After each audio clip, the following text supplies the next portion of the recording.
मेरो आमाहरूलाई मेरो दिदीबहिनीहरूलाई मेरो आदरणीय पास्टर दर्शनी आमाहरूलाई हृदयबाट यीशु ख्रीष्टको नाममा जय मसीह भन्न चाहन्छु। र आज साँच्चै नै परमेश्वरको इच्छा बिना चाहिँ एउटा पत्ता पनि हल्लिँदैन है। र प्रभुलाई धन्यवाद दिन चाहन्छु। जुन मेरो गवाई छ यो हिजो आजको होइन, जुन गवाई छ यो चाहिँ मेरो 8 वर्ष भएको गवाई। तर परमेश्वरमा चाहिँ परमेश्वरले गर्नुभएको कार्य, परमेश्वरले गर्नुभएको काम चाहिँ हमेसा के रहन्छ अरे? नयाँ रहन्छ। आमेन। र हमेसा त्यो परमेश्वरले गर्नुभएको काम चाहिँ ताजा रहन्छ, किनकि उहाँको रगत चाहिँ यति आलो छ है। र म साँच्चै नै यो गवाई चाहिँ मैले आज सायद परमेश्वरको इच्छै होला, सायद मैले यो गवाई 8 वर्ष भयो मेरो जीवनमा घटेको गवाई है। अनि सायद यो मैले अरू जग्गा पनि राख्न सक्थेँ होला, अरू सेवामा पनि, तर परमेश्वरले आजको दिनै यो गवाईलाई भन्नुलाई प्रभुले मलाई जुटाउनु दिनुभएको रहेछ समय है। प्रभुलाई धेरै धेरै धन्यवाद दिन्छु। र यो गवाई चाहिँ मेरो हाम्रो आमाहरूलाई एउटा विश्वासमा अघि बढ्ने गवाई छ है। जुन घटना चाहिँ मेरो जीवनमा भएको है। 2017मा चाहिँ है मेरो विवाह भएको थियो। जब विवाह भएको थियो अनि विवाह भएपछि मेरो गर्भमा मेरो बालक आएको थियो है। अनि जब हामी गर्भमा बालक आएपछि हामी हाम्रो सेन्टरमा हामी जाने गर्दछौँ।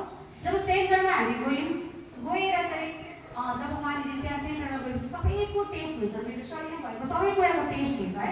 र सबै कुरामा मेरो सबै कुरा एकदम राम्रो निक्लेको थियो, नर्मल निक्लेको थियो। तर मेरो जीवनमा चाहिँ एउटा सुगर हाई चाहिँ बढेको थियो, सुगर लेभल चाहिँ बढेको थियो है। अन्त हाम्रो आशाको आमाहरू हाम्रो बाख्राकोटकै हुनुहुन्छ र उहाँले भन्नुभयो यसरी सुगर बढेको छ तिमीलाई, तिमीले यो बालक नराख्नु भनेर भन्नुभयो है। अन्त धेरै अनि हामीले डक्टर पनि हामीले देखायौँ, मालबजार डक्टर हामीले देखायौँ, मालबजार सरकारी हस्पिटलमा। अन्त त्यहाँ पनि हामीले देखायौँ, त्यहाँनिर पनि भन्यो यो नानी चाहिँ नराख्नु, किनकि तिम्रो सुगर हाई छ, तिमीले राख्नु सक्दैनौ, किनकि जब यो नानी तिम्रो गर्भमा आउँछ भने त्यो नानी नर्मल नानी जन्मिँदैन है भनेर जब उनीहरूले भन्यो। अन्त जब तर पनि मैले ढिल भएर हामीले राख्यौँ। हामीले चाहिँ के गरेको थियौँ भने अब छिट्टै हाम्रो नानी गर्न हामीले प्लानिङ पनि गरेको थिएनौँ, तर प्रभुको इच्छा कसैले बुझ्न सक्दैन नि त है। अन्त हामीले प्लानिङ पनि गरेको थिएनौँ। अन्त जब त्यो गर्भमा नानी आयो तब हामीले यस्तो सोच्यौँ पनि कि होस् यो नानी नराख्नु होला भनेर सोच्यौँ पनि। तर पनि हामीले के अरे हाम्रो पास्टर आमाले हामीले भनेको थियौँ, तर उहाँले हाम्रो सम्झाउनु भयो यस्तो गर्नु हुँदैन भनेर। हामीले सोच्यौँ, किनकि हामीमा त परमेश्वरमा त यसरी भेट्नु त कुनै उयो छैन है, एलाउ छैन। प्रभुमा के अरे विश्वास गर्नेहरूको लागि कुनै कुरा असम्भव छैन नि त है। अन्त त्यहाँबाट हामीले होस् जे पनि हुन्छ हामी गर्दै जाऊँ, हेर्दैछु भन्यो। तर हाम्रो जहिले पनि हाम्रो हप्तैपछि हाम्रो आशा, महिनापछि हाम्रो आशाको माथि बस्ने सेन्टरमा है। अन्त त्यहाँनिर जान्थेँ र उनीहरूले मलाई कराउँथ्यो, उहाँको नर्सहरूले मलाई कराउँथ्यो, तँ के भएको, तेरो यो एज छ होइन, तँ अहिले जवान छस्, तेरो एज छ, नानी त पछाडि पनि बनाउन सक्छस् होइन, तँ किन आफ्नो सेहतलाई चाहिँ किन तैँले यस्तो खेलबाड गर्दैछस्, तँ पहिला ठिक हो, राम्रो हो, त्यहाँबाट तैँले त्यो नानी पनि जन्माउन सक्छस् भने। तर पनि मैले उनीहरूको कुरा सुनिनँ। तब मैले हाँसेर म जे गर्नुहुन्छ त्यो परमेश्वरले गर्नुहुन्छ, असलै गर्नुहुन्छ भनेर सोच्दै मेरो परमेश्वरमा भरोसा छ भनेर भन्थेँ है।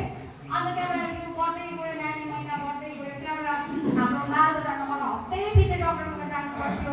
डक्टरकोमा गएर म वाक्कै हुन्थेँ, कोही बेला मलाई कस्तो रिस उठ्थ्यो। तर परमेश्वरको इच्छा नानी आउनु छ भने साँच्चै नै दुष्टले धेरै काम गर्दो रहेछ, परमेश्वरको राज्यलाई बन्नु दिँदैन नि त है। अन्त दुष्टले धेरै काम गर्थ्यो, मलाई अशान्ति हुन्थ्यो, मलाई एकदम टेन्सन हुन्थ्यो, पुरा म चिड हुन्थेँ है। अन्त त्यहाँबाट मलाई मालबजार हस्पिटलमा जब त्यो डक्टर चाहिँ खालि शनि 9 तारिकको दिन, महिना मरेको 9 तारिकको दिन मात्रै आउँदो रहेछ, उहाँबाट मेडिकलबाट आउँदैछ त्यो डक्टर है। तब त्यो डक्टरको लाइन लाग्नु यति बिना भिडमा ठेल भएर जानु पर्थ्यो। कति हप्तै पछि मलाई पुरा डक्टर देखाउन जानु पर्थ्यो।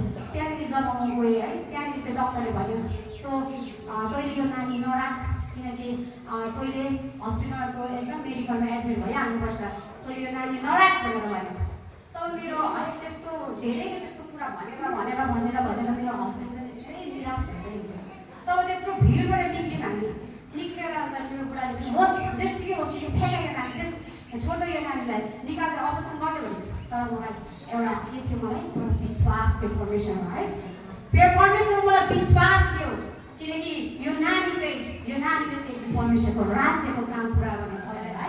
तब मैले विश्वासको साथमा मलाई धेरै निराश पनि आयो, तर पनि मेरो एउटा विश्वास थियो, मेरो परमेश्वरले चाहिँ मेरो जीवन जीवनमा काम गर्नुहुन्छ। यो नानी असल रीतिले जन्मिनेछ, प्रभुको राज्यलाई पुऱ्याउनेछ भनेर एउटा विश्वास थियो। त्यहाँबाट पछाडि त्यो डक्टरले भन्यो, फिजिसियनको डक्टर आउँछ कि दिदी तिमीहरू देखाउनु एकपल्ट भनेर प्रार्थना गरिरहेको थिएँ। प्रार्थनामा बाहिर बसेर हाम्रो यो रिसेप्सन रुममा थियो हामी है, भित्र डक्टर थियो, अर्को पाला आउँदै थियो।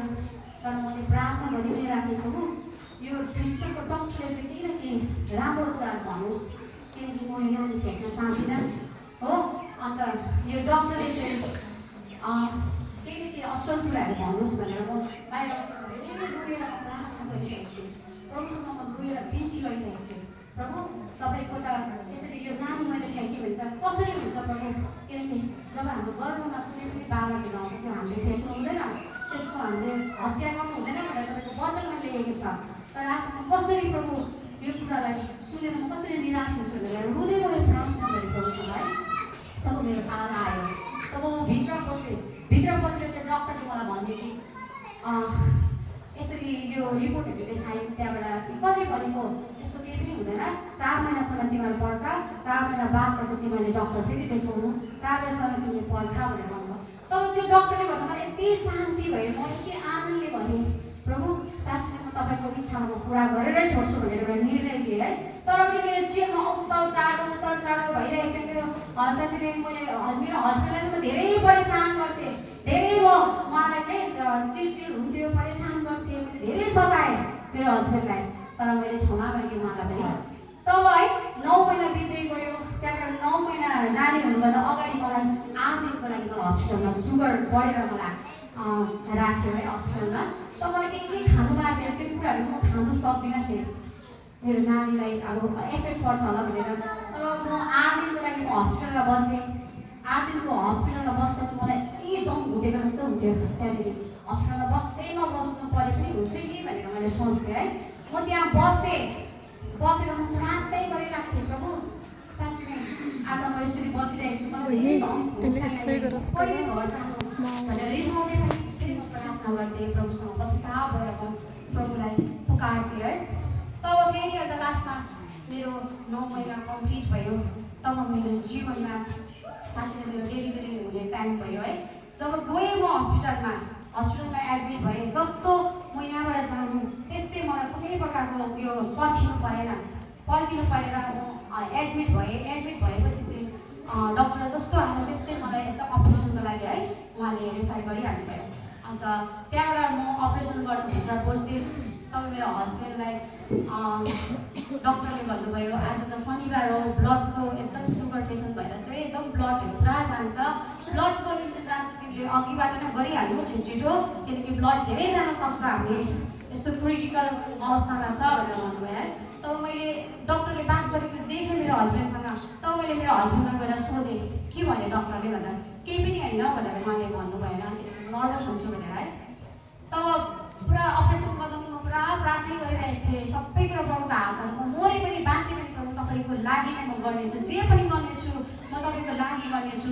र मेरो नानी जन्मिनुभन्दा अगाडि नै मैले प्रभुसँग बाचा गरिसकेको थिएँ। मेरो नानी चाहिँ जब जन्मिन्छ म यो तपाईँको लागि म समर्पण गर्छु। मेरो नानी मेरो यो पहिलो फल चाहिँ प्रभु तपाईँको लागि भनेर मैले बाचा गरिसकेँ।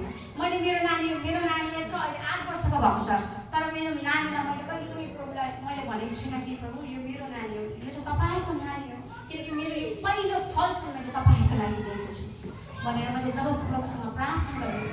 म यति नै भन्छु, जे पनि गर्छु अहिले पनि म प्रभुलाई म यही बिन्ती गर्छु, मेरो नानीले चाहिँ तपाईँको कार्यलाई पुरा गर्नुपर्छ, तपाईँको कामलाई पुरा गर्नुपर्छ त्यसले भनेर यही भनिरहेको छु। तब म अन्त त्यहाँबाट मेरो अपरेसन भयो, एकदम राम्रो भयो मेरो अपरेसन। प्रभुलाई धन्यवाद होस्। नानी यति स्वस्थ नानी जन्मियो, 4.5 केजी भन्दा पनि बेसीको नानी थियो है। अन्त त्यहाँबाट जन्मियो, तर नानीलाई भेन्टिलेसनमा राख्यो, किनकि नानी मोटो हेल्दी भएको कारणले गर्दाखेरि नानीलाई भेन्टिलेसनमा राख्यो। त्यहाँबाट 9 दिनसम्म नानीलाई त्यहाँ भेन्टिलेसनमा राख्यो। त्यहाँबाट राखेपछि फेरि डक्टरले भन्नुभयो कि यो नानी त हेल्दी छ र उसलाई इसिजी गर्नुपर्छ।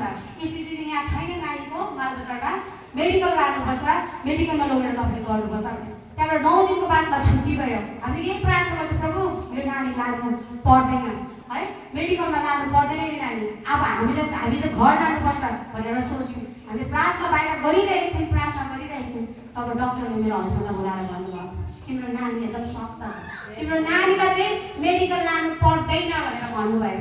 बादमा तिमीहरूले लानु सक्छ, गएर नानीलाई चेकअप गर्न सक्छ, तर अहिले चाहिँ नानी एकदम स्वस्थ छ भनेर हामीले यति खुसी भएर हामीले प्रार्थना गऱ्यौँ, धन्यवाद दियौँ। हाम्रो मण्डली, हाम्रो यहाँको मण्डली, मेरो मण्डली ले हामी धेरैजनाले मेरो लागि प्रार्थना गरिदिनु भयो, नानीको लागि प्रार्थना गरिदिनु भयो। सबैको प्रार्थना एकता नै बल हो भनेर भन्छ नि है। जब हामी एकता हुन्छ भने बलमा शक्ति छ एकतामा।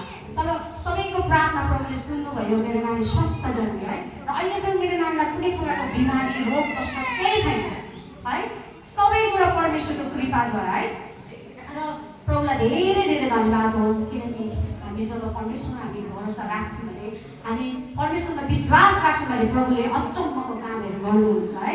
हामी प्रभु भलो हुनुहुन्छ, प्रभुको काम धेरै महान छ है।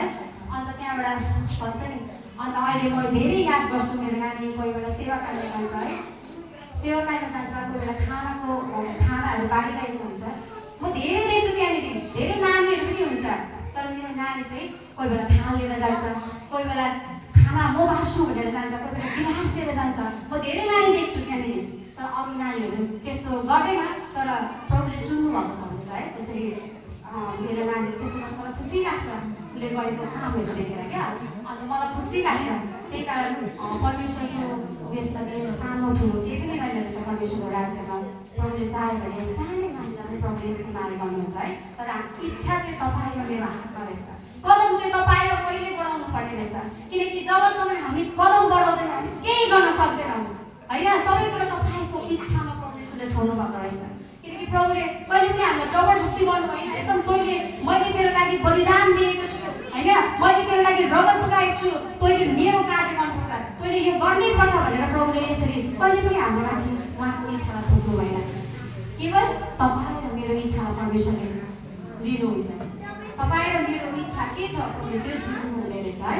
त्यही भएर चाहिँ म चाहिँ यति नै भन्न चाहन्छु, हाम्रो विश्वास नै सबै कुरा सबैभन्दा ठुलो हो। परमेश्वरमा बढ्नुहोस्, प्रभुले अचम्मको कामहरू हाम्रो जीवनमा हामी कोही पनि छैन बिना उयोवाला गवाईवाला परमेश्वरले सबैको जीवनमा परमेश्वरले गवाई दिनुभएको छ, गर्नुभएको छ। आज त्यो परमेश्वरले गर्नुभएको कार्यको लागि नै हामीले परमेश्वरलाई धन्यवाद दियौँ। परमेश्वरमा बढौँ, प्रभुले अचम्मको कामहरू जीवनबाट गर्नुहुन्छ है। धन्यवाद छ, गवाई त धेरै छ तर पनि अब है प्रभुलाई धन्यवाद भएको होस्। सबैलाई चाहिँ गवाईले सबैलाई